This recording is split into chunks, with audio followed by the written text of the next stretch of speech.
Hi there. Now I was to come on this topic yesterday itself, but since I am traveling, I'm a bit delayed, and this will happen for next week because I am constantly traveling. But this is an important issue because tensions are flaring up between Kosovo and Serbia. And the reason behind that, the immediate reason behind that was the election in some municipalities in northern Kosovo, and these are the municipalities with majority of its population belonging to Serbian ethnicity, and the Serbs in northern Kosovo, they actually boycotted the elections, and the turnout was just 4%, and due to which the uh, Albanian ethnicity mayors were chosen. Now, when they were to take their office, there were protests by Serbs in those areas.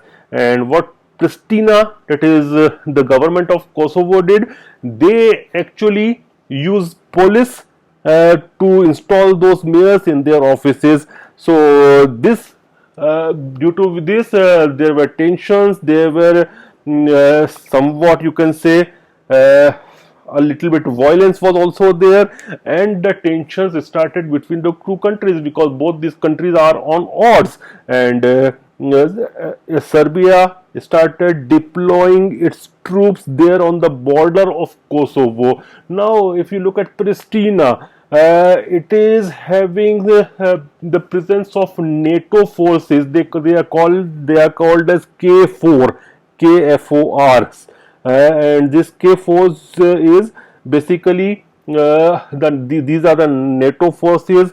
There are regions in Kosovo. Some of them are controlled by, or you can say, some of them are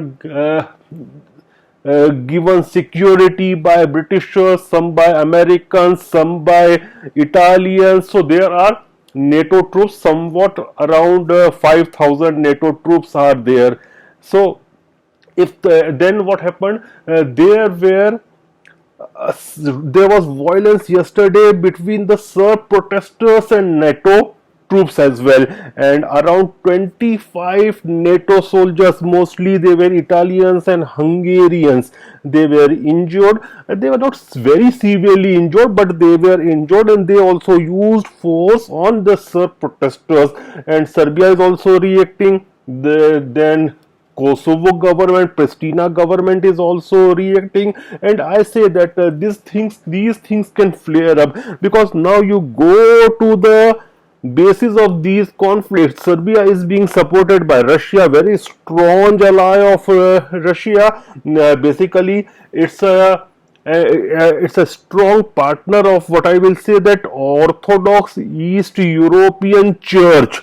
So this is basically a strong East European Orthodox community, whereas Kosovo, they are being supported by America. They are supported by NATO, but NATO is anyway led by United States of America, and it was America which carved out Kosovo, and American allies, they recognize it basically as a country, and not and the Russian allies and also some other countries, including our country, we do not recognize Kosovo as a country. We recognize them as a part of Serbia. So this is the whole issue. Now, if you look at this, this is an unsolved issue, which is not totally solved. Since past 2-3 decades, these troubles are going on, and but there is also geopolitics, and there is definitely internal politics of both the countries. If you look at Serbia, the Serbian president is already facing heat in his own country. There were four big agitations against him due to corruption in the government, and people were wanting his resignation. So if if he use the heavy hand, then definitely he can divert the attention of local people from his issues, that is the internal issues. And even the internal politics of Kosovo. That is all. They also use these things for their internal politics. Now, how much is the possibility of flaring up? See, I don't think that there is a big possibility because of the presence of NATO troops. Because if Serbia attacks those troops, then the things will definitely flare up very badly.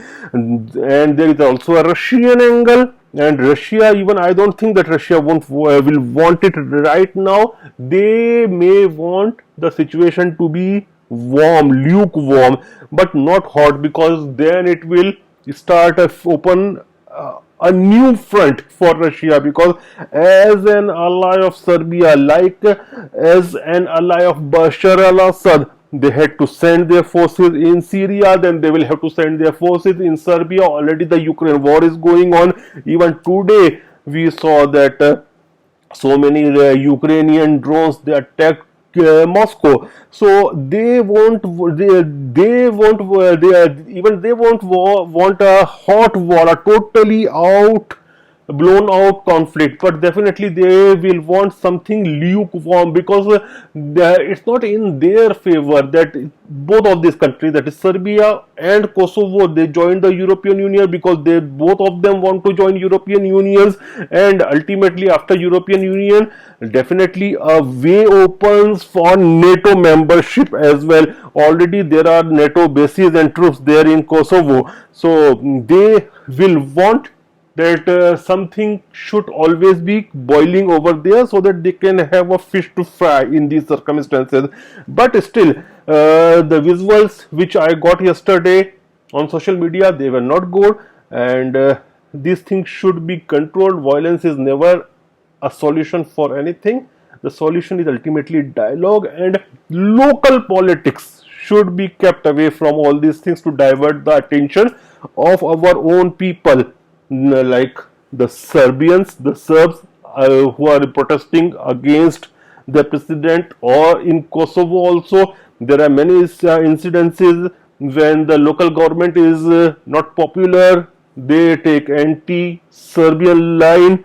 So these things should be avoided, and violence should be avoided. And you know what I think, who are the best people who can resolve the issue? They are European Union, because they have carrot for both these countries, and carrot is the membership of EU. Both of them, Kosovo as well as Serbia, want to become European Union state. So I think the ball should be in Joseph Borrell's court. Let's see how his diplomacy works. Thank you.